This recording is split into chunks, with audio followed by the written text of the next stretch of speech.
자, 그럼 이제 오늘의 마지막 주제가 될런지, 하나 더 얘기할런지, 예.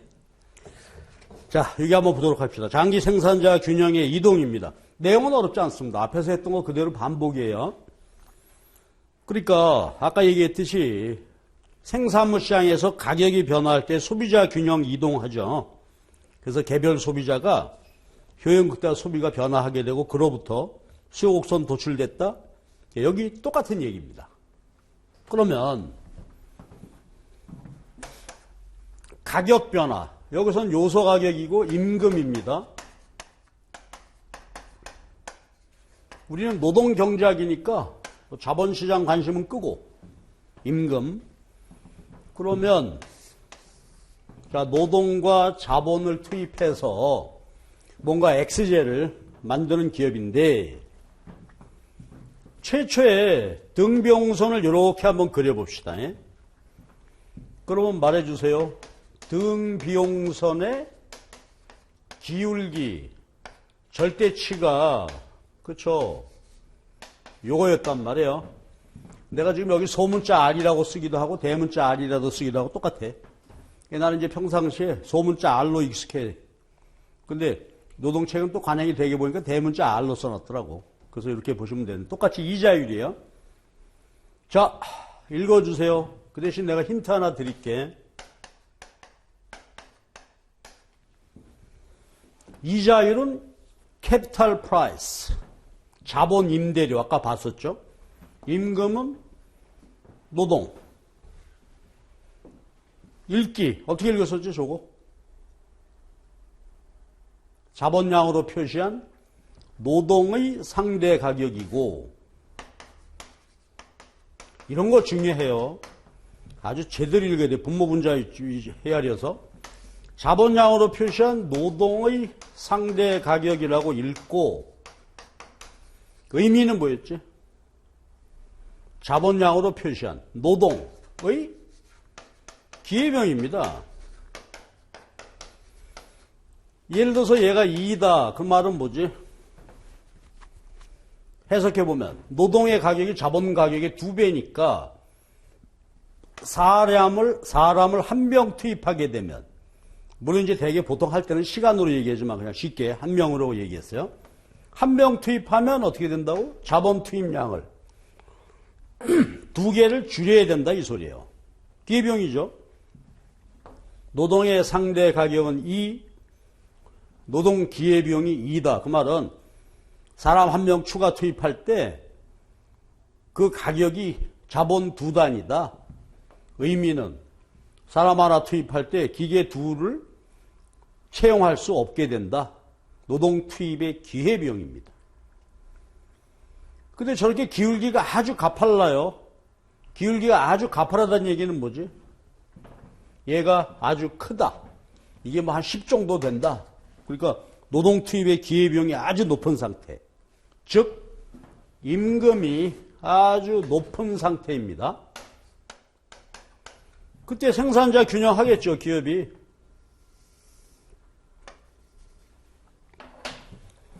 그러다가 임금이 차차 내린다고 하자 이거지.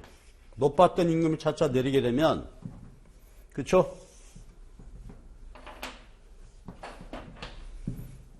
하나만 더 해볼까?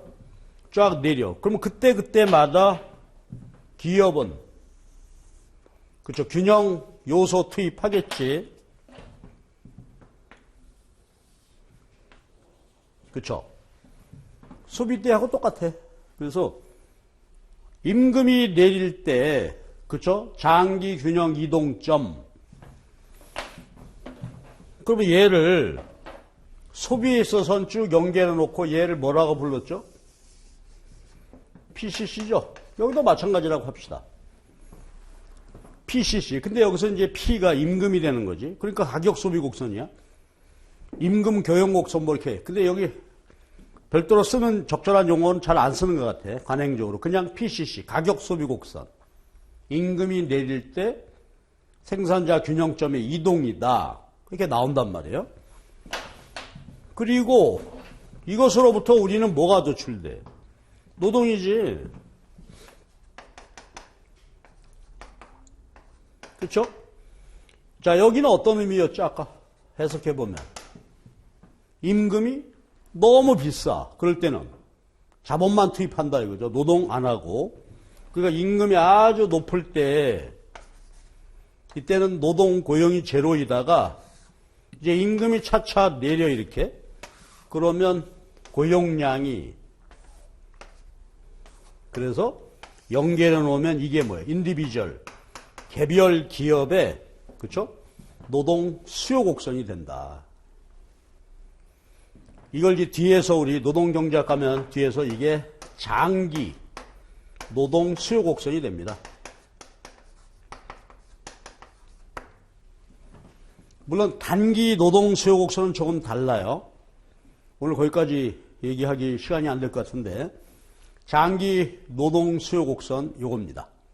단기 노동 수요 곡선은 조금 달라. 근데 요것도 우리가 경제학 하신 분들은 앞에서 봤죠. VMP 곡선.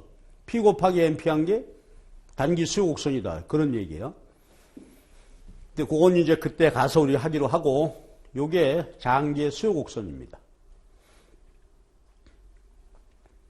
자, 그러면 앞에서 봤을 때 자, 내가 바로 물어볼게.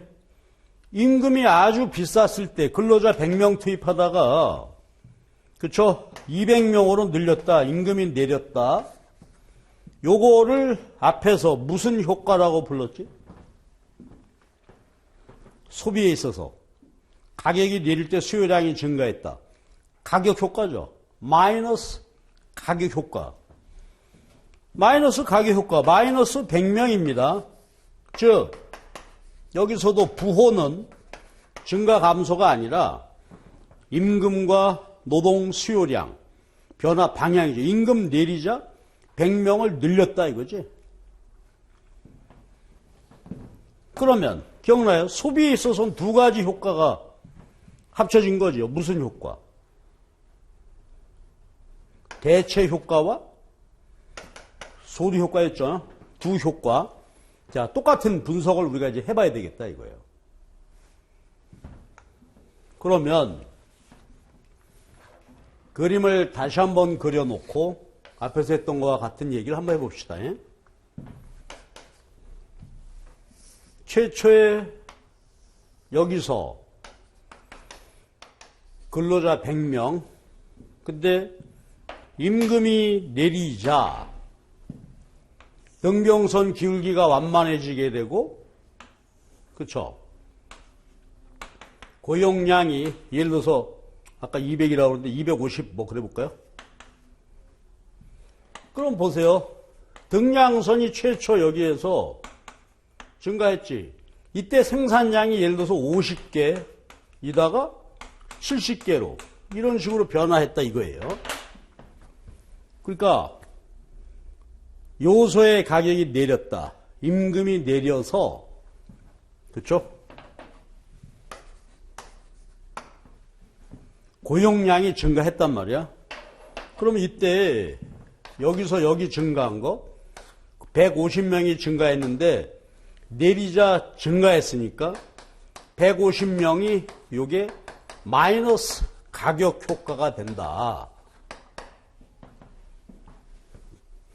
그랬을 때 우리 분석입니다. 그러면 임금이 내릴 때 그렇죠? 소득 효과 이걸 아직 쓰지 마세요. 소득 효과하고 대체 효과가 발생을 한다. 그랬단 말이에요. 우리 책대로 한번 볼까? 자, 유인물. 예, 우리 거기 유인물에 보면 대체 효과를 먼저 했네요. 자, 그럼 대체 효과를 먼저 바꿀게.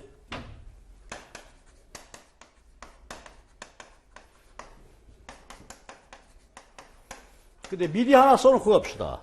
근데 생산물 시장에서 균형이동 변화, 대체효과, 소득효과를 했었는데 요소시장에서는 이게 대체효과란 말 대신에 규모효과라는 말을 씁니다. 내용은 유사합니다. 자, 이제 분석 한번 해봅시다. 임금이 내린다. 그럼 이제 소비에 있어서 한번 생각해봐. 대체효과는 뭐지? 상대 가격 변화죠. 얘가 내렸다. 그래서 X의 상대 가격이 내렸다. 그래서 상대적으로 싼 재화, X 소비를 늘린다. 이거였죠? 여기는 한번 말해줄래? 임금이 내리면 어떻게 돼요?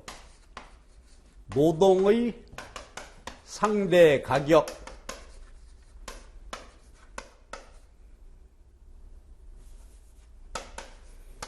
자본량으로 표시한 노동의 상대 가격입니다.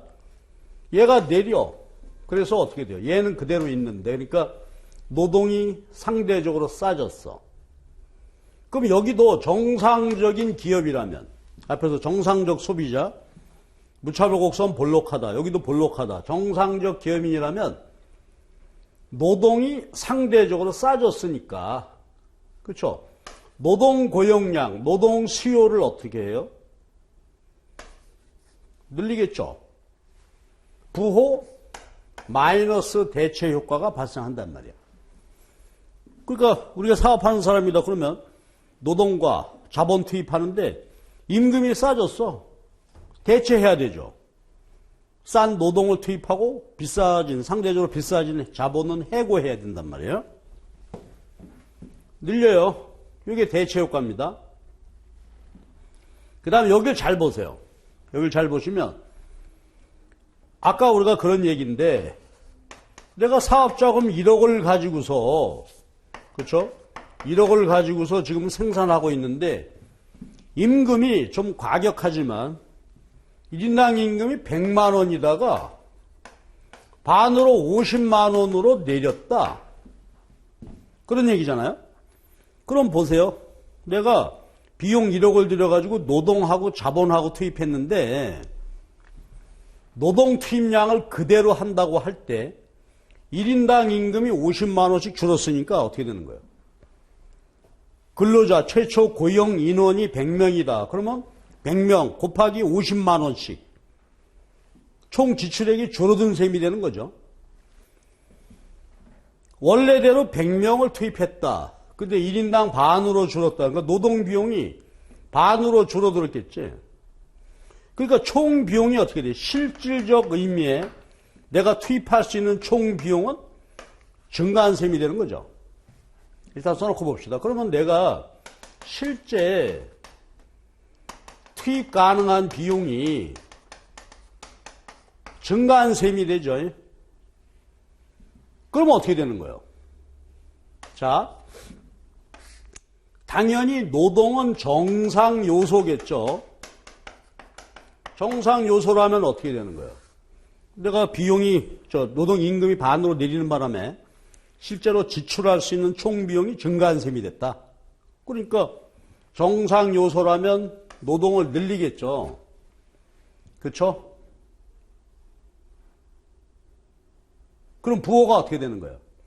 노동 내릴 때, 임금이 내릴 때 고용이 증가하게 되니까 부호가 마이너스가 돼서 결론적으로 어떻게 되는 거예요? 노동 투입량이 같이 증가하게 되겠죠. 그래서 소득 효과, 대체 효과. 근데 이게 말은 안 되지만, 그렇죠? 이게 시험에 또 이것까지 다뤄지지 않겠지만 열등 요소라고 한다면 열등 요소는 뭐지? 비용이 증가하면 오히려 어떻게 돼? 노동을 줄이고 자본을 더 늘리자. 그러는 경우다 이거지. 근데 우리가 보통 볼 때 열등 요소라고 하는 것은 노동의 한계 생산성이 마이너스가 되는 거예요. 말이 안 되죠. 그런 요소를 투입할 리가 없어. 그러나 이제 이론적으로 보기 위해서 얘가 열등 요소라고 한다면은 투입 비용이 증가할 때 얘를 줄이려고 할 겁니다. 그래서 소비하고 똑같이 한번 보시면 되겠어요. 플러스가 됩니다. 자, 이것이 임금이 변화할 때 가격 효과입니다. 그럼 이제 대체 효과하고 규모 효과가 더해져서 노동 투입량이 증가했으니까 자, 노동이 정상 요소라고 한다면 어떻게 될까? 예를 들어서 100명에서 뭐 150명까지는 대체 효과고 150명에서 250명까지는 소득 효과다. 규모 효과다 이거죠. 그래서 증가했다. 그래서 두 개의 마이너스 효과가 더해져서 전체 가격효과 마이너스 150명이 증가다. 이런 얘기가 된다. 그치? 그런데 여기서 이제 조심할 것이 있어요. 요것이 이제 내용인데, 실제 투입 가능한 비용은 증가한 것이지만, 한번 보세요. 결과로 해석해보면, 결과로 보면은, 임금이 내리는 바람에, 이렇게 돼서 생산량이 어떻게 됐죠? 70개도 증가했지. 그래서 생산량이 70개도 증가했고, 그 다음에 실제로 투입한 비용은 변함이 없는 거죠. 그렇죠? 1억. 내용으로 보면 이제 지출 가능한 증가했다 하는 얘기지만 내용으로 보면 1억 원은 그대로고 생산량은 증가했으니까 원래에 비해서 볼 때 어떻게 생산비가 감소한 셈이 되죠. 특히 한계 비용이란 말이야. 자, 그래서 이게 규모 효과야. 그럼 다시 한번 보죠. 대체 효과는 뭐라고? 노동이 상대적으로 싸져서 노동 투입량을 늘리는 거고, 그 다음에 규모 효과는 임금이 싸지니까 지출 가능한 내가 마련한 사업 자금이 더 많아진 셈이 되어져서 노동을 더 많이 투입하고 생산량이 증가했다 이거지. 그러니까 생산량이 증가했고 비용은 원래대로 1억이 그대로 있는 걸로 보면 어떻게 돼요? 단위당 한계 비용이 어떻게 돼요? 줄어드는 셈이 되죠. 그래서 겉으로 얘기할 때는 임금이 내리면 그대로 이해하면 편하죠. 임금이 내리니까 그렇죠. 임금이 내릴 때 비용 회사 기업 입장에서는 한계 비용이 내린 셈이 되는 거지. 그리고 아까 기억나요? 우리가 한계 비용은 뭐예요? 델타 Q에 델타 TVC니까 노동 비용이죠. 그러니까 바로 뭐야? 임금이 되는 거란 말이야. 그래서 임금이 내리게 되면 한계 비용이 줄었다. 그래서 비용이 줄었으니까 어떻게 돼요? 더 많이 생산할 수 있게 되었다. 그리고 미시형작으로 그림을 보더라도 한계 비용이 이렇게 했다가 한계 비용이 내리게 되면 생산량이 더 증가하겠지. 좀 이따 볼게요. 자, 그래서 이렇게 우리가 분석하게 되는 것입니다. 됐지? 그 다음에 이제 우리 앞으로 많이 봐야 되는 게 아까 소비에 있어서 그림을 이용을 한 분석이었죠. 분해. 그러면 전체 이렇게 됐을 때 그림을 이용을 해서 소득효과와 대체효과를 구분 측정해보자. 그 과정을 이제 한번 봐야 되겠어. 그게 우리 교재의 유인물의 22페이지입니다. 그래서 대체효과와 규모효과를 이제 그림으로 분석해 본다 이거지. 자, 요거 잘 보셔야 되겠죠. 근데 내가 좀 과도하게, 그렇죠? 오버했는데, 거기 보게 되면, 노동이 열등제일 때, 그렇죠? 그 다음에 동등변화, 대등변화, 이런 거 쭉 써놨는데, 핵심은 왼쪽 위 그림, 4개 그림 중에서 요게 핵심으로 요걸로 이해를 하십시다. 그러니까, 동등변화고, 그 다음에 노동은 당연히 정상 요소겠죠. 요걸 기존으로 해놓고 내가 마무리해 드릴게. 자, 그러면 대체효과고 규모효과고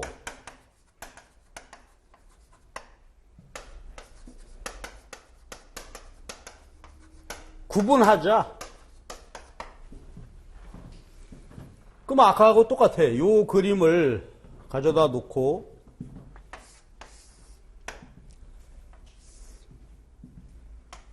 여기서 근로자를 고용을 하다가 임금이 내리자, 그쵸? 여기서 고용했다. 그래서 아까 100명에서 뭐 250명 이랬죠. 요거를 소득효과하고 규모효과하고 대체효과하고 구분하겠다 이거지. 그럼 아까 했던 개념이죠. 구분하기 위해서는 뭘 해야 되죠? 4글자 단어 아까. 소득보상해야 된다. 이 개념이죠. 여기서는 비용보상이라는 개념 이렇게 되겠죠.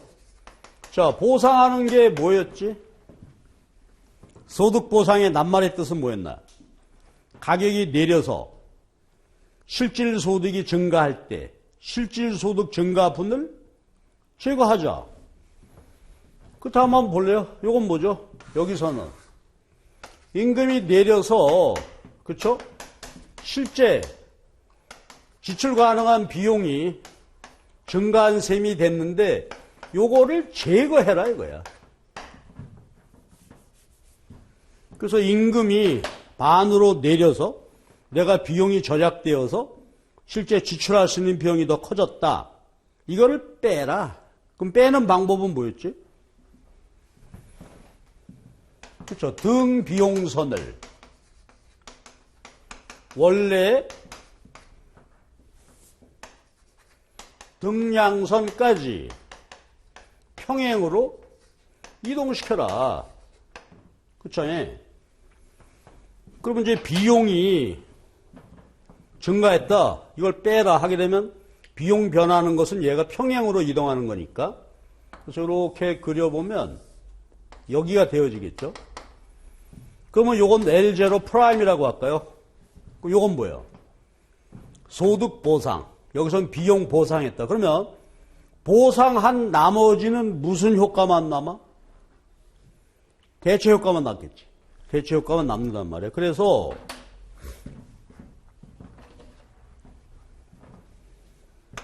자, 그러면 이제 대체 효과만 남게 되죠.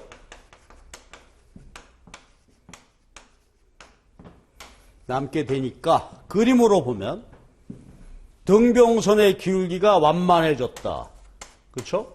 얘가 내려서 등병선 기울기가 완만해져서 원래 등량선상에서 갔다. 요거 1번이지. 그 다음에 얘가 얘 오른쪽으로 이동했다. 그 말은 뭐예요? 임금이 내려서 지출 가능한 총 비용이 증가한 셈이 되었다. 우측으로 평행 이동했지. 얘가 뭐예요? 얘가 규모 효과란 말이에요. 그러니까 요거라면 요게 대체 효과고 요게 규모 효과가 되는 것이다 이거지. 됐지? 이 분석은 여러분들이 이제 어떤 책을 보든지 굉장히 많이 나오게 됩니다. 요소 대체 과정에서. 됐죠? 그래서 요게 그림으로 보여드린 게 거기서 왼쪽 위의 그림입니다.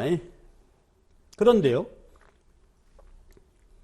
내가 다른 이제 대학 교재 원서들을 쭉 이렇게 보다 보니까 약간의 다른 점이 있고 또 그 다음에 얘가 열등제일 경우 이런 식의 분석이 있단 말이에요.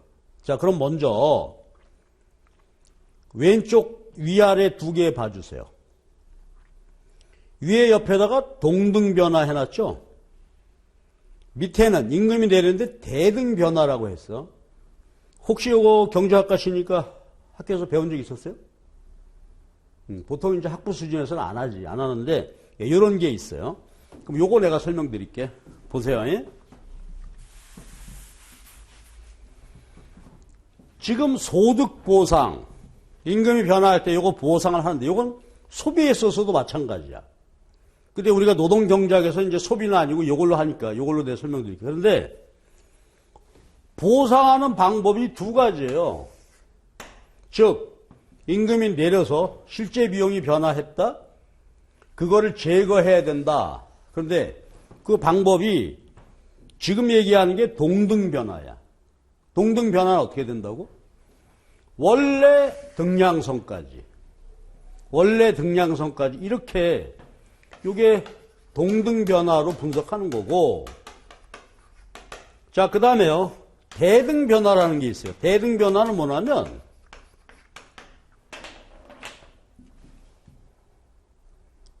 잠깐만.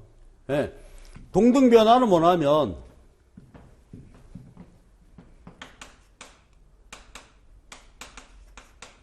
변화 후 등비용선을 원래까지, 변화 후의 등비용선을 원래까지 이동하는 거야. 그러니까 변화 후에 등비용선을 원래 이동하는 거. 이게 동등변화고. 동등이다. 그 말은 무슨 말이야? 변하기 전과 동등한 생산량을 생산한다. 그런 뜻이에요. 동등 변하고. 근데 대등 변화는 뭐나 한번 보세요. 변화 전에 등비용선을 변화 후의 등량선, 변화 후 등량선까지 평행으로 이동시키는 방법, 요거를 대등변화라고 해요. 대등변화. 그러니까 이게 우리 시험 문제에서 이게 날 리는 없어요. 동등변화와 대등변화를 구분해봐라 이런 건 안 나는데 개념만. 근데 교과서를 보다 보면은 저렇게 설명한 책도 있단 말이에요. 그러면 소득보상, 비용보상을 할 때 어떻게 돼? 이렇게도 해도 되고 저렇게도 된다. 그럼 내가 보여드릴게. 똑같은 그림이야. 이렇게 있다가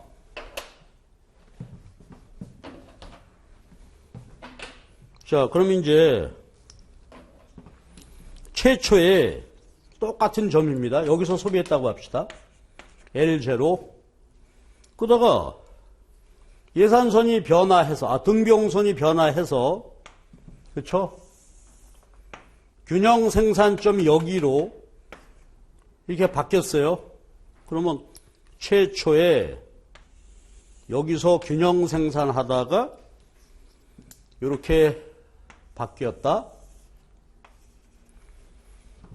그러면 전체가 가격 효과죠. 이걸 소득 효과와 대체 효과로 구분한다 하는데, 자, 동등 변화. 소리내서 말해봐. 어떻게 한다고?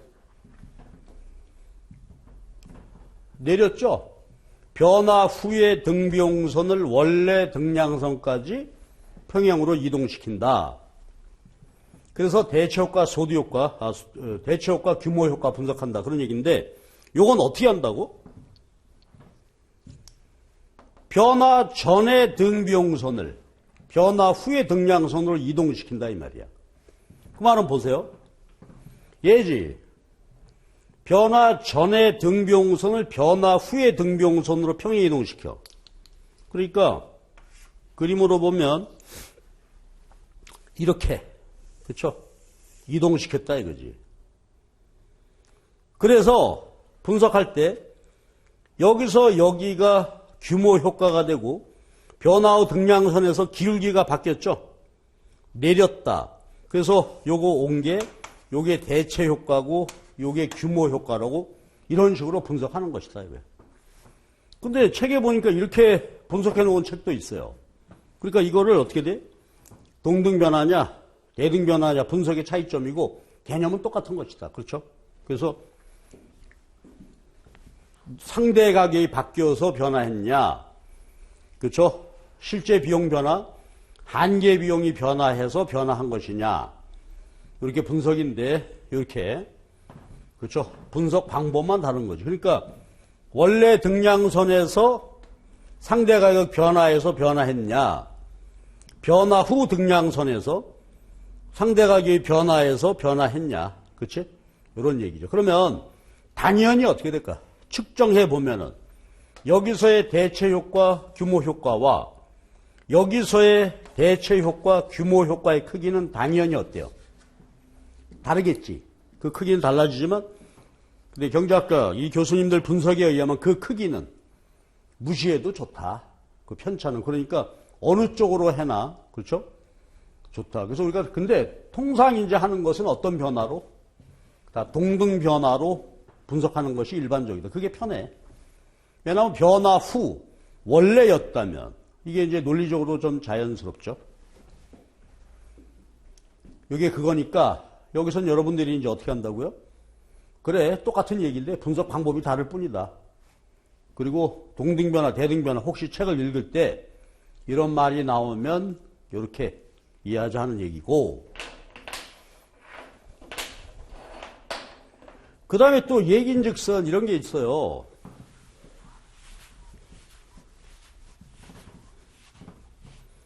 열등 요소는 있을 수 없단 말이에요. 그러니까 기펜제, 아까처럼 기펜 요소일 수는 더더욱이 없겠지. 왜냐하면 앞에 거기 그림으로 한번 가볼까요? 아까 거기가 몇 페이지였지?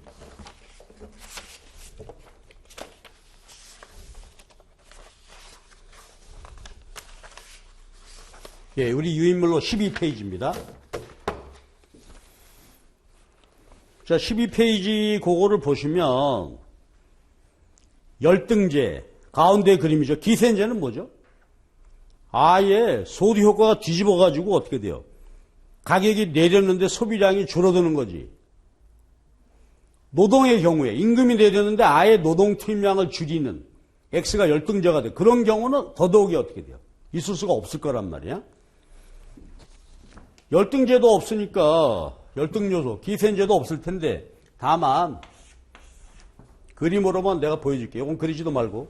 그리고 지금 그 유인물 22페이지의 그 그림이에요. 오른쪽 위아래 그려놓은 게 열등요소일 때야. 눈으로만 봐. 의미 없다. 이렇게 보시고.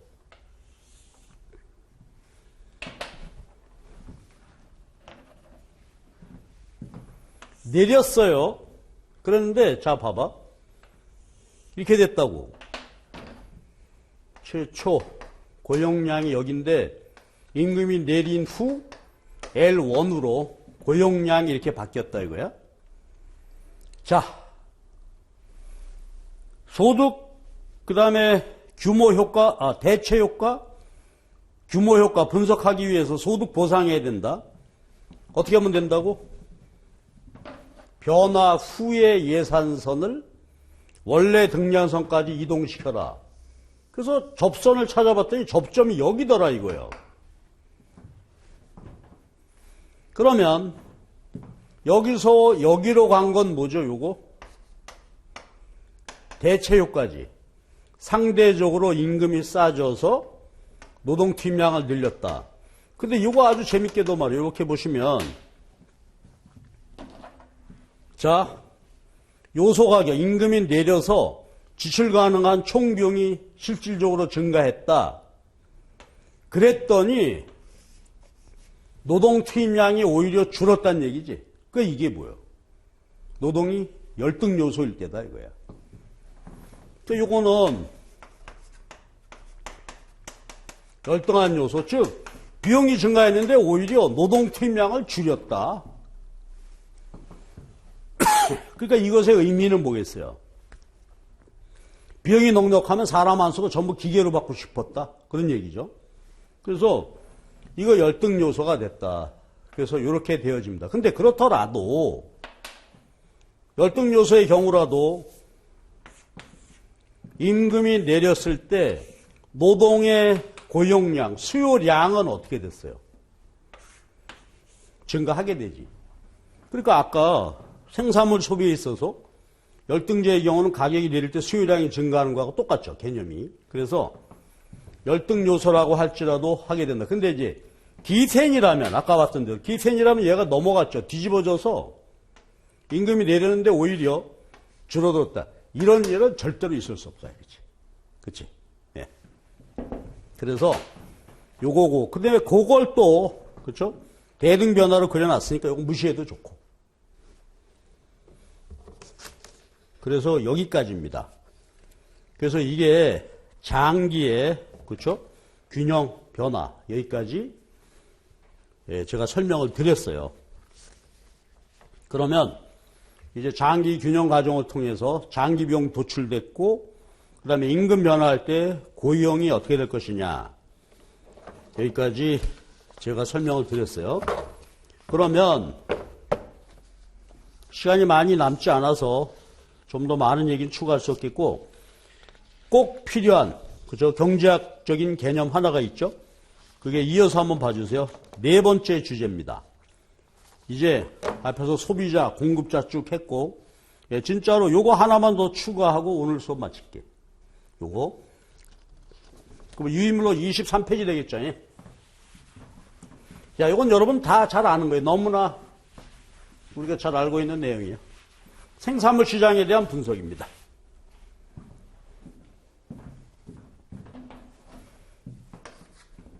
그리고 이제 아까 처음에 얘기했듯이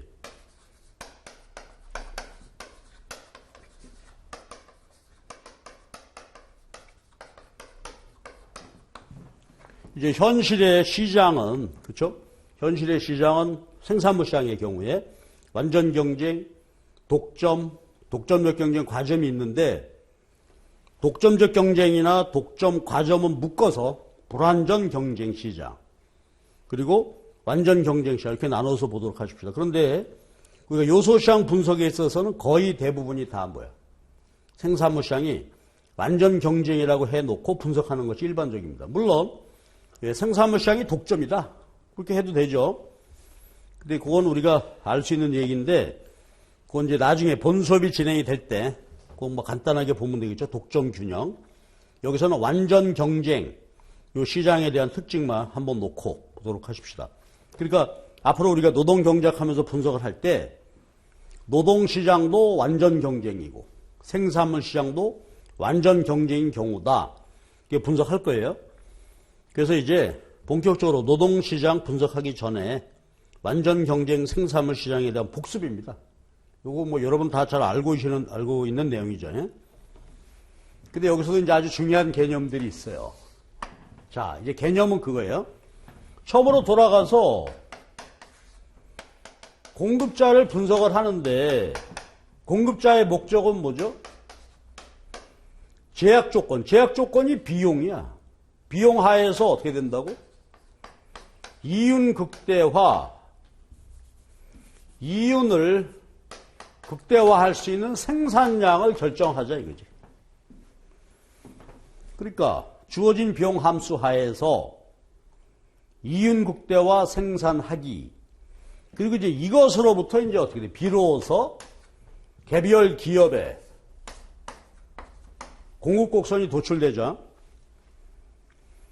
근데 앞에서 이제 얘기했듯이 비용 제약입니다. 근데 비용 제약은 어떻게 되죠? 비용은 생산자 균형으로부터 도출된 개념이죠. 자, 그래서 우리가 앞에서 이윤, 수입에서 비용 뺀 거다. 수입은 P 곱하기 Q, C인데 비용 함수 어떻게 도출된다고? 생산 함수로부터 도출되고 요때 깔려있는 개념은 뭐예요? 생산자 균형이죠. 즉 뭐예요? 미니멈 코스트, 맥시멈 퀀티티, 최소 비용으로 최대 생산하기. 그렇게 비용이 도출됐다. 생산자 균형으로부터 도출됐죠. 그런데 단기는 어땠죠? 단기는 바로 도출됐지. 단기에 그렇죠? 생산 함수 APMP 이것으로부터 바로 비용 곡선들이 이렇게 도출이 됐잖아요. 근데 이때 이제 전제 조건이 뭐였죠? 생산 함수의 전제 조건은 요소 투입할 때 최대 생산량의 관계다. 그러니까 그것으로부터 도출되어진 비용은 당연히 최소 비용 되겠지. 그러니까 단기 생산 함수로부터 도출되어진 요게 바로 뭐야? 단기 생산자 균형의 결과물이다 이거지. 그럼 됐죠? 예? 자, 그러면 이제 기업이 최종 고민하고 결정해야 될 것은 우리 회사 단기 생산 함수로부터 도출되어진 비용 함수가 이렇게 있습니다. 이 비용 함수 하에서 이윤 극대화 할 수 있는 생산량을 정하자 이거지. 근데 이윤 극대화 생산량 하려면 뭘 알아야 되겠어? 비용 함수는 알았으니까 뭐에 대해서? 수입 함수에 대한 분석이 필요하죠. 그래서 이제 시장으로 넘어오게 되면은 비용 함수 도출해 놓고 그 다음에 이런 개념입니다. 자, 그러면 흐름을 따라서 이제 보시면 이윤 극대화, 수입에서 비용 뺀 거고 그것으로부터 공급 곡선이 도출되는 거니까 먼저 볼 게 이제 뭐예요? 기업의 수입 함수입니다. 그리고 단기 비용 함수는 이미 도출해 놨죠. 우리가 지금 AC, MC 이렇게. 그러면 수입 함수만 이제 보면 되겠죠. 마지막으로. 그런데 이건 우리가 익숙하게 잘 알아요. 그렇죠? 1차 시험 준비하시느라고 여러분 뭐 아주 맹렬히 했을 텐데 보세요. 비용 함수는 어떻게 돼요? 시장별 차이가 없단 말이에요. 그러니까 이게 독점 기업이건 완전 경쟁 기업이건 간에 단기 물리법칙으로부터 도출된 거기 때문에 비용 함수는 다 똑같아. 그렇죠? 수학 체증 체감을 반영을 해서 이게 도출이 됐는데 수입 함수는 어떻게 돼요? 시장별로 그렇죠? 개별 기업의 수입 함수는 서로 달라집니다. 다르단 말이야. 그래서 우리가 수입 함수를 먼저 거기 있는 대로 수입 함수를 이제 먼저 봐야 되겠다. 완전 경쟁 기업의 수입 함수를 봐야 되겠어. 그런데 그 위에 이제 23페이지 위에 보면 완전 경쟁 시장의 특징 해놨죠. 특징. 요건 뭐 우리가 아는 대로 다시 한번 쑥 보고 지나갑시다. 네 가지 조건 만족해야 되지. 수요자와 공급자가 무수히 많다. 그리고 그 무수히 많은 생산자들이 생산하는 물건들이 다 똑같다. 동질적이다. 그 다음에 진퇴가 자유롭고 완전 정보다. 요거는 잊으면 안 돼요. 그렇죠? 요소 시장도 만약에 완전 경쟁이다 그러면 똑같이 네 개의 조건을 만족해야 돼. 노동이 완전 경쟁이다 그러면 노동, 수요자, 기업이죠. 공급자, 근로자가 무수히 많다. 그 다음에 모든 근로자의 노동, 품질이 다 동질적이다. 그 다음에 노동시장 아무나 들락날락. 진퇴가 자유롭다. 그래 마지막이 완전 정보 다 똑같습니다. 그러면 이 결론은 뭐가 되죠? 완전 경쟁 시장의 특징은 프라이스 테이커다 이거지. 시장에서 가격이 결정이 되면 그렇죠? 그 가격을 그대로 테이크한다. 받아들인다. 우리말로 가격 수용자죠. 그 말의 의미는 개별 생산자와 소비자가 무슨 짓을 해도 시장 가격은 변하지 않는다. 그런 뜻이죠. 프라이스 테이커. 자, 이걸 염두에 두고 이제 수입 함수 얘기를 하자 이거지. 그래서 완전 경쟁의 정의 이렇게 얘기했고 그 다음에 이제 수입 함수인데 자 보세요. 시장별로 다르다. 그러면 먼저 일반적인 경우부터 먼저 얘기해 볼게. 그러니까 이것도 이제 이렇게 되겠죠. TR, AR, MR이란 말이에요. 그러니까 오늘 이제 미시험장에서 나오는 변수 다 됐죠. 총유형, 한계효용, 총생산물, 한계생산물, 비용, 그 다음에 수입함수 여기까지 나왔어. 그러면 이제 가볼게요. 얘는 뭐예요? P 곱하기 Q죠. 총 수입은 일반적인 얘기하고 있어요. 그렇다면 여러분 평균 수입은 어떻게 구해? 총 수입을 Q로 나누면 되겠죠. 내가 얼마 총 생산했다 해서 수입을 얻었다 나누면 돼. 근데 이게 중요하단 말이에요. 잘 봐요.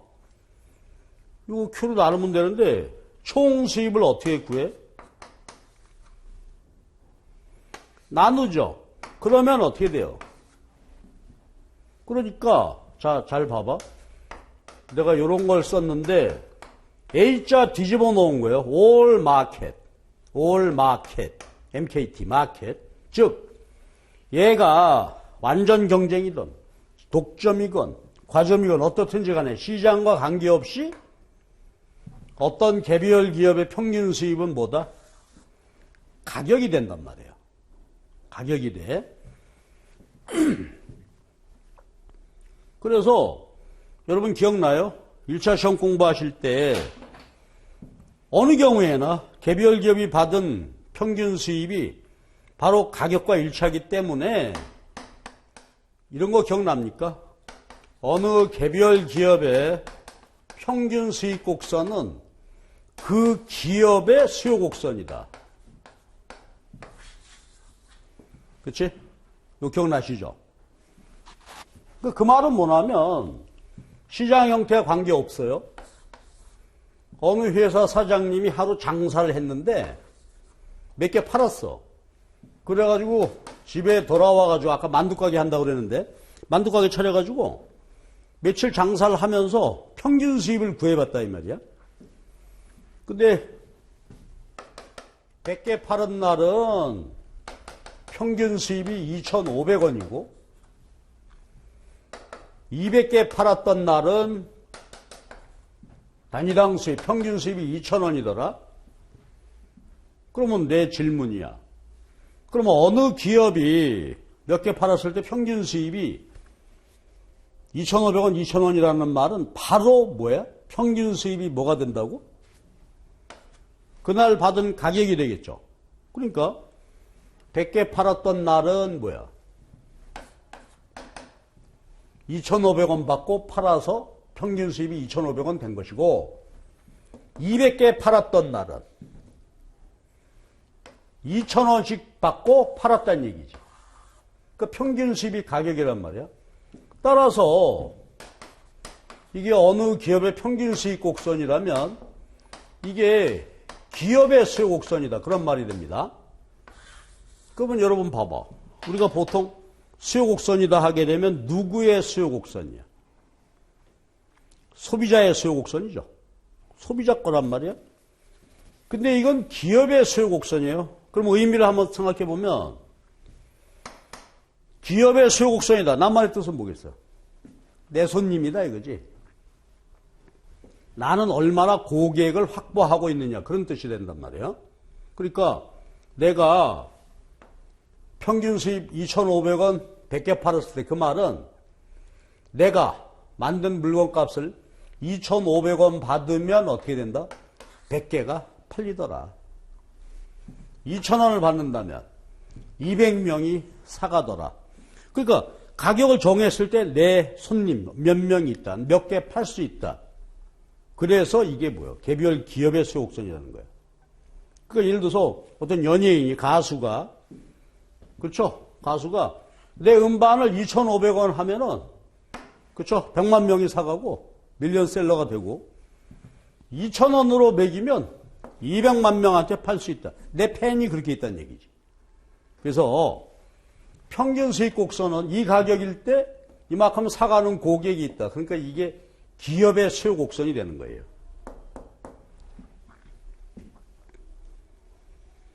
요거 중요해. 그 다음에가 이제 MR은 뭘까요? 그치. 한 단위 생산, 판매 추가했을 때, 한 단위를 더 생산해서 내다 팔았을 때 증가한 수입이란 말이야. 자, 그런데 여기 이제 한번 봐봐. 거기 유인물에 보게 되면 평균 수입은 언제나 P가 되는 거고요. 한계 수입은 거기를 보게 되면 P, 지가 받은 가격에다가 그 뒤에 보면 Q 곱하기 델타 Q, 델타 P라는 항목이 드러나. 그럼 요거 그냥 수리적으로 보면 돼요. 한계 수입이라고 하는 게, 그렇죠? 총 수입을 수학적으로 미분해서 구해보면 되는데, 이런 거에 된단 말이에요. 무슨 얘기냐 하면 보세요. 수학적 의미는 뭐냐면, 어느 개별 기업이 생산량을 변화시킬 때 요게 뭐라고? 가격이 변화한다는 얘기예요. 그러니까 일반적으로 보면 어떤 기업이 생산량을 변화시키게 되면 시장 가격이 변화해. 그 부분이 붙어 있어요. 수학적으로 분석. 그런데, 그렇다 이거예요. 그러니까 평균 수입은 항상 가격과 일치하지만 한계 수입은 어때? 예. 일치하지 않아. 개별 기업이 생산량 변화시킬 때, 그렇죠? 한 단위 추가 생산할 때 가격이 변동했고, 거기다 수량 곱하면 요 부분이 포함된다 이거야. 자, 여러분, 요게 일반적인 수입 함수입니다. 그러면 다시 한번 써볼게요.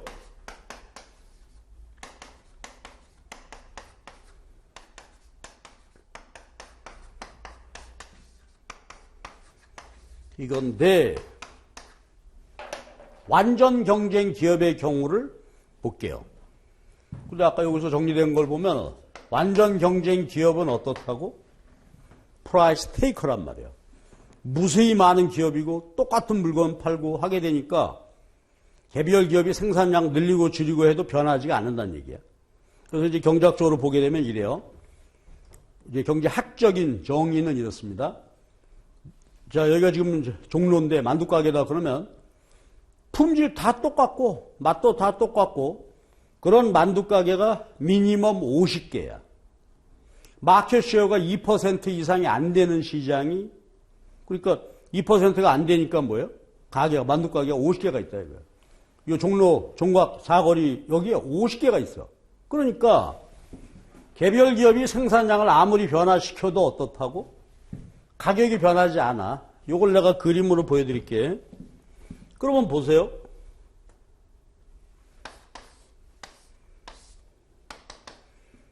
종각에 만두 1인분에 한 박스에 2,000원이다. 결정이 되어 있어. 그러면 개별 기업 입장에서 프라이스 테이커라는 말의 의미가 뭐야? 그렇지? 하루에 여기에 만두가 좀 심한가요? 5,000개가 팔리고 있다. 5,000명. 50개의 기업이 있다. 그럼 한 기업이 몇 개씩 파는 거예요? 50명분. 마켓쉐어가 아주 작지. 가만 있어봐. 50개의 기업이니까 5,000개면 몇 개야? 50개 맞죠? 맞나? 50개. 10개네, 10개. 헷갈린다. 몇 개야? 5,000개를 50으로 나누면 100개인가? 100개. 그럼 보세요. 이게 무슨 말이냐면 시장 전체 만두가 5,000개가 팔리고 있어. 한 기업은 기껏해야 100명분 팔고 있단 말이에요. 그러니까 보세요. 이 개별 기업이 늘리고 줄이고 해도 마켓쉐어가 아주 작으니까 가격이 어때? 변하지 않는다. 그러니 어떻게 돼? 여기서 일부 늘리고 줄이고 해봤자 100개에서 뭐 105개 했다. 95개 줄이고 해봤자 영향력이 크지 않아서 얘가 변하지 않는다. 이게 프라이스 테이커야. 아주 중요하죠. 잘 봐. 그렇다면 보세요. 시장 가격이 정해졌어. 개별 기업은 변화시켜도 가격이 변하지 않아. 안 변하죠. 그리고 얘가 안 변하죠. 개별 기업이 늘리고 줄이고 해도. 그리고 봐봐. 개별 기업이 생산량을 변화시켜도 가격은 어때? 안 변하죠. 그러니까 MR이 뭐가 돼요? 그러니까 완전 경쟁 시장에서 개별 기업의 수입 함수는 얘가 AR이고 MR이고 굳이 그려보면 총 수익 곡선은 직선이 되겠지. 이게 프라이스 테이커야. 그래서 거의 그림 한번 봐주세요. 23페이지 그림 보면 그쵸? 완전 경쟁 시장에서 가격이 결정이 됐다. 개별 기업은 프라이스 테이커가 되니까 그 가격 그대로 받고 장사한단 말이야. 그래서 AR과 MR이 같고 수평선이 돼. 그리고 아까 중요한 얘기 하나 있었죠. 여러분. 개별 기업의 평균 수익 곡선은 뭐가 된다? 이런 관계가 있기 때문에 개별 기업의 평균 수익 곡선은 그 기업의 수요 곡선이다 이거지.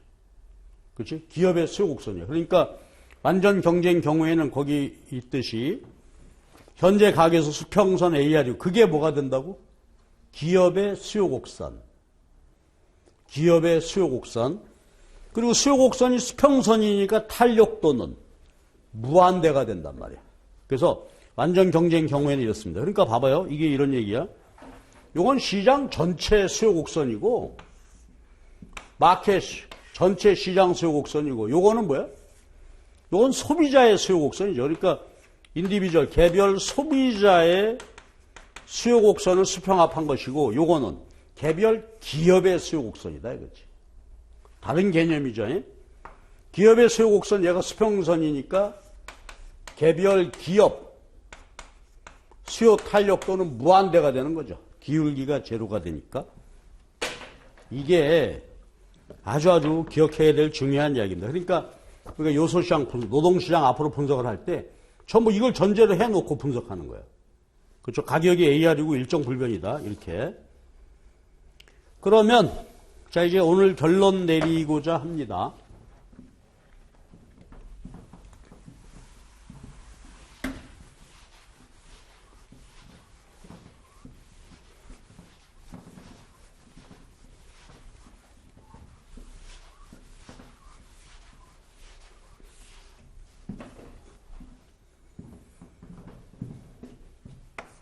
그럼 이제 개별 기업이,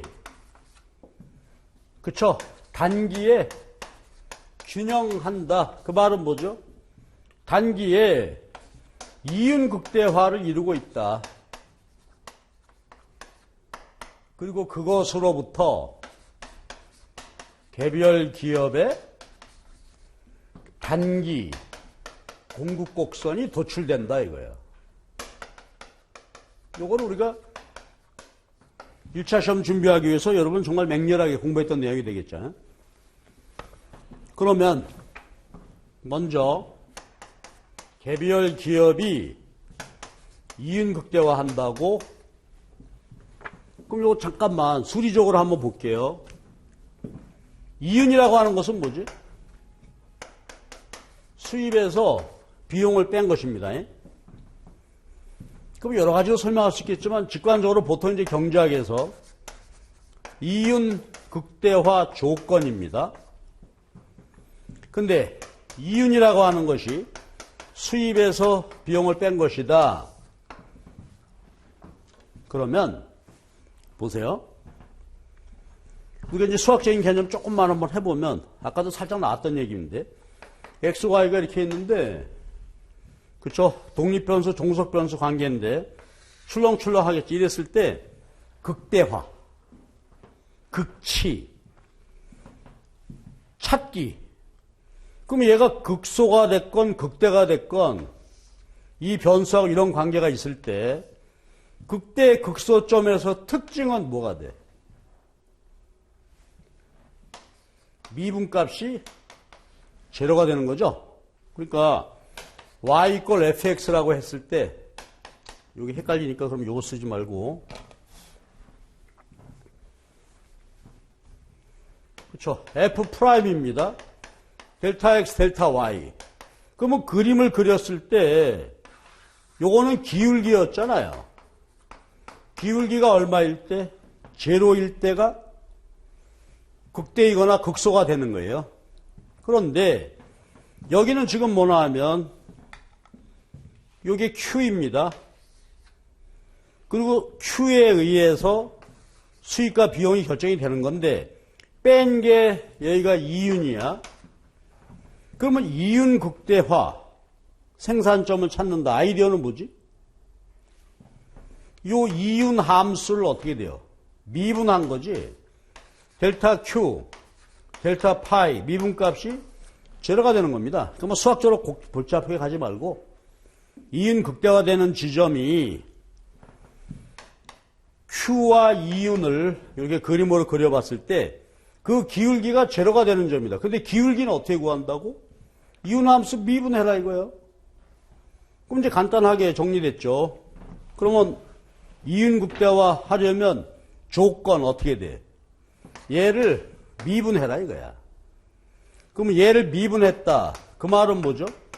TR을 미분하고 TC를 미분한 값, 얘가 어떻게 돼? 제로가 되면 되지. 그런데 TR 미분값은 뭐예요? 아까 봤던 MR이 되고 TC 미분값은 MC인데 이게 뺀 게 제로가 돼야 되잖아. 그러니까 MR 빼기 MC가 제로가 돼야 되니까 결론은 이게 이윤극대화 조건이야. 수학적으로 도출되어진. 근데 이거는 뭐 도출 과정 무시해도 괜찮아요. 여러 가지 의미로, 그렇죠? 그게 해석해 볼 수 있는 거니까. 그래서 이게 이윤극대화 조건이죠. 1개 조건이야. 그리고 충분 조건 필요하죠. 필요 조건, 충분 조건. 요거는 한 번 더 미분하지. 그래서 요거였죠. 그래서 1차 시험 준비할 때 여러분 공부했던 내용입니다. 그러니까 수리적으로 표현해 보면 이런 과정을 통해서 MR = MC 필요, 충분 조건, 그리고 사실은 뭔가 극대화될 때 극대화 극소인데 극대화 조건은 2차 미분이죠. 한 번 더 미분한 값이 마이너스가 돼야 된다. 뭐 이런 얘기야. 그래서 해보면 요거니까 그거 무시하고. 그래서요, 수리적으로 내가 이렇게 증명해 놨는데 그거 싹 무시하고 이윤 극대화 조건, 1개 조건 그 밑에 굵게 해놨죠. MR과 MC가 같아야 한다. 필요 조건입니다. 충분 조건, 이계 조건이라고 해놨지? 요거는 MR보다 MC, MR 미분한 값입니다. MC 미분값이 더 커야 한다. 그래서 그렇게 그림으로 보면 이인극대가 되는 지점은 그 그림으로 봤을 때 그 점이다. 아마 여러분 많이 봤던 그림이죠, 요게 되고. 자, 이제 개념 이렇게 이인극대가 나왔고, 그 다음에 마무리는 마지막 페이지, 25페이지, 요걸로 우리 할게요.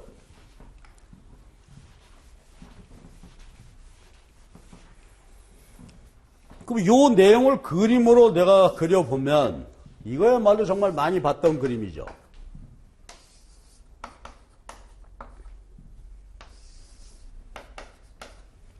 아까 우리가 도출됐던 그 그림입니다. 단기 생산 함수로부터 이렇게 도출된 거 있었죠. 그거야. 그리고 AC와 AVC 수직거리, 요건 뭐가 됐었지? 요 수직거리는 AFC였고 MC가 최저점 진화가 되는 거죠. 그랬을 때 요건 뭐 제가 설명 안 드려도 그렇지? 이인극대 조건, 시장에서 가격이 결정이 되는데 그 가격이 여기였다. 프라이스 테이커니까 이렇게 되고 얘가 뭐가 돼? MR이죠. 그러니까 MR, MC 되는 점이 여기지. 여기서 생산한다. 가격이 시장에서 결정되어지는 가격이 만약에 여기 어디다? 이인극대 조건 MR, MC죠. 여기서 생산한다. 근데 우리가 이제 공부 많이 했었을 때 요 점의 특징은 뭐지? 요때 가격하고 평균 비용하고 같으니까 초과 이유는 없죠. 초과 이유는 없는 그런 상태가 되고, 가격이 이거보다 시장 가격이 더 내린다. 여기까지 내렸다. 그럼 이건 뭐가 돼? MRMC, MR 여기서 하되, 근데 이 경우에는 어떻게 됐죠? 가격 평균 비용보다 싸지. 그래서 요만큼 어떻게 돼? 손해를 보게 되죠. 손실을 보게 돼. 그러나 이때 이제 우리 아주 중요한 얘기가 손해를 보지만 받은 가격이 AVC보다는 높기 때문에 손해보면서 생산한다. 가격이 더 내렸다. 시장가격이 이제 이 수준이다. 그래서 P3 된다. 그러면 역시 이인극대 조건 MRMC 여기죠. Q3가 돼. 근데 요 점은 어떤 점이지? 가격이 AVC 최저점과 같을 때 요만큼 전체 다가 손해를 보게 되고, 이 의미는 뭐가 되는 거예요? 고정비용 전체를 손해보게 되는 거죠. 그렇죠? 그래서 고정비용 전체가 손해보게 되니까 요거보다 가격이 단 1원이라도 내리면 이제 그때는 생산 안 하지. 그래서 우리가 완전 경쟁, 앞으로 노동시장 분석할 때 여기 기본이란 말이야. A, V, C 위에 한계 비용 곡선, 얘가 뭐가 돼? 그렇죠? 개별 기업의 공급 곡선이 된다. 요거보다 가격이 내리면 생산 안 하니까 여기 있는 MC 곡선은 공급 곡선 아니다. 요거보다 위에 있을 때 요게 공급 곡선이지. 요건 이제 우리가 뭐 잘 아는 내용이고요. 그래서 앞으로 요소시장 분석할 때 생산물 시장이 완전 경쟁이다 이렇게 놓고 보고, 공급곡선, 그럼 맨날 이제 공급곡선이고 MC다 쓰게 되면 요 내용이다. 요거 한번 확인해 주시기 바랍니다. 자, 기가 막히다. 딱 6시네요. 아주 딱 맞췄습니다. 근데 아쉬운 점은 내가 준비한 유인물은, 그쵸?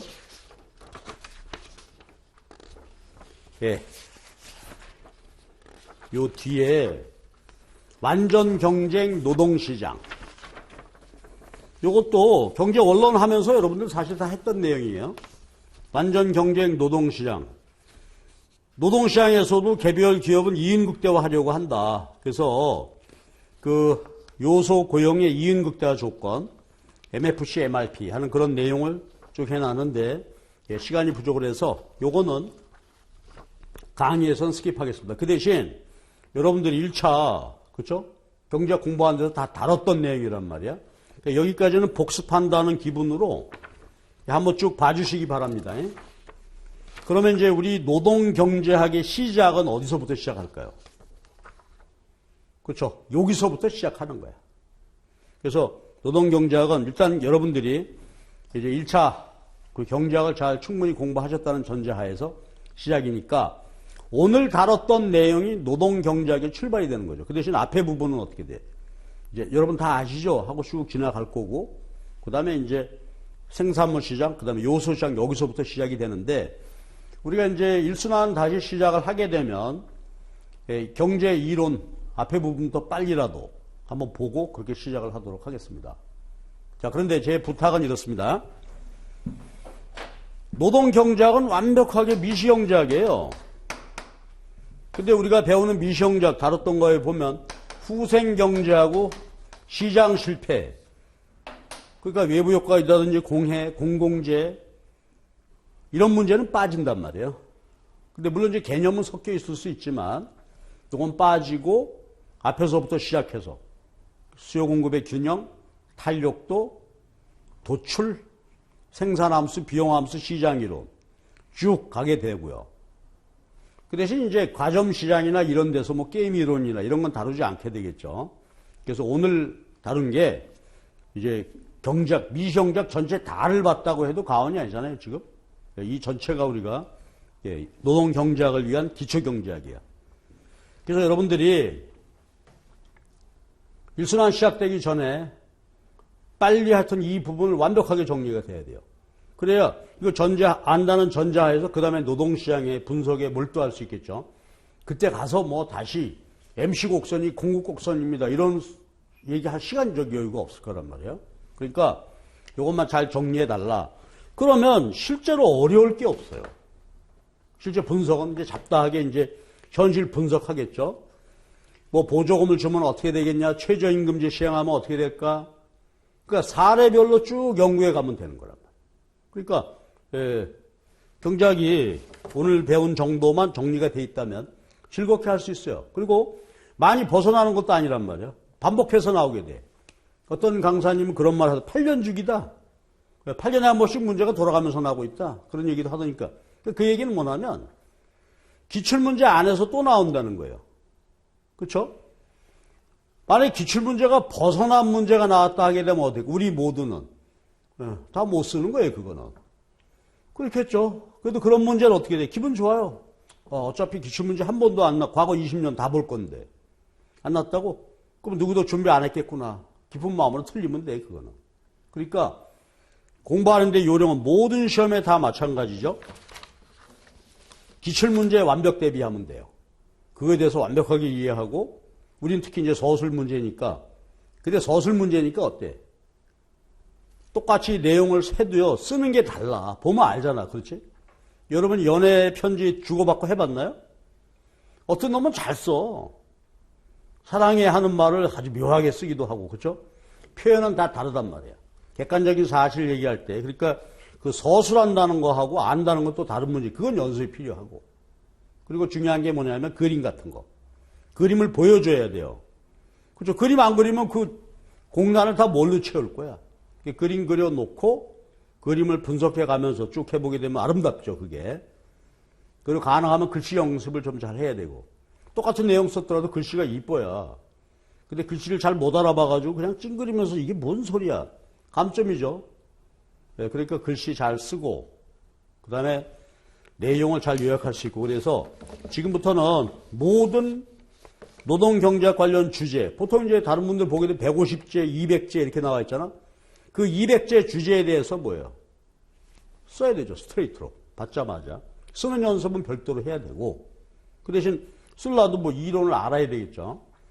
그래서 이론을 알기 위해서 우리는 오늘 한 내용은 기본입니다. 여기까지는 완벽하게 정리가 돼야 돼요. 완벽해야 돼요. 2% 부족하다, 그건 안 돼. 객관식은 2% 부족해도 찍어볼 수가 있죠.